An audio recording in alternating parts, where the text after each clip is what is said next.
After his kerosene launched to superstardom, Rocketman Elton John moved to the States to join the rock star elite of the 1970s. When he wasn't cutting shapes at Studio 54 on the East Coast, you could find John raising the roof at his swanky pad in Los Angeles. As is now heavily documented thanks to the 2019 biopic Rocketman, John sadly endured a few decades of death-defying drug and alcohol addiction.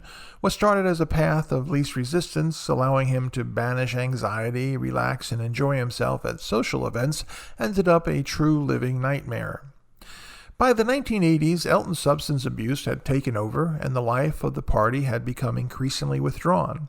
This is how bleak it was. I'd stay up, I'd smoke joints, I'd drink a bottle of Johnny Walker, and then I'd stay up for 3 days, and then I'd go to sleep for a day and a half, get up, and because I was so hungry, because I hadn't eaten anything, I'd binge and have like 3 bacon sandwiches, a pot of ice cream, and then I'd throw it all up, because I became bulimic, and then go and do the whole thing all over again, John said in a 2010 TV interview with Piers Morgan.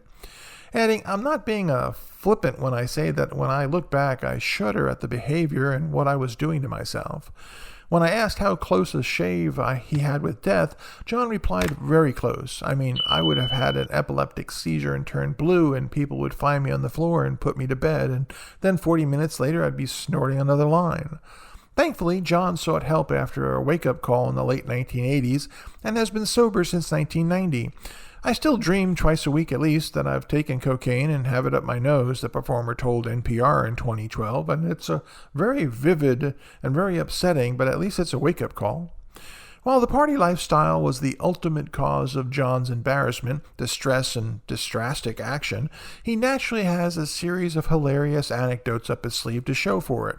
One of John's most hilarious and embarrassing moments while rubbing shoulders with fellow A-listers came in the 1980s, not long before he opted for sobriety.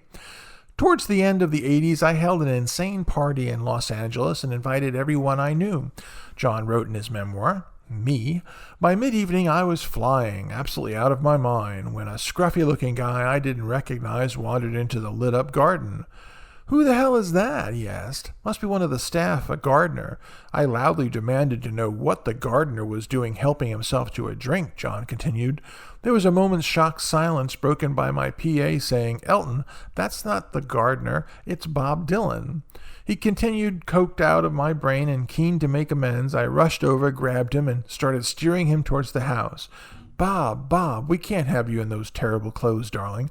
Come upstairs, I'll fit you out with something of mine. Come. Understandably, Dylan was a little bewildered to have been mistaken for a gardener, had his clothes insulted, and then presented with the prospect of being dressed up by Elton John.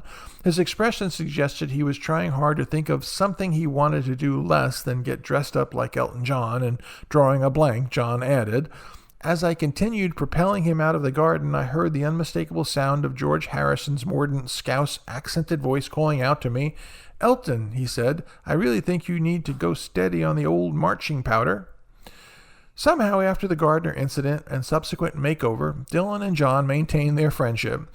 Elsewhere in the memoir, John recalled an evening he invited Dylan, Paul Simon, and Art Garfunkel over. During the soiree, Dylan surprisingly turned out to be less than competent in a game of charades. They were terrible at it. The best thing I can say about Simon and Garfunkel is that they were better than Dylan, he explained.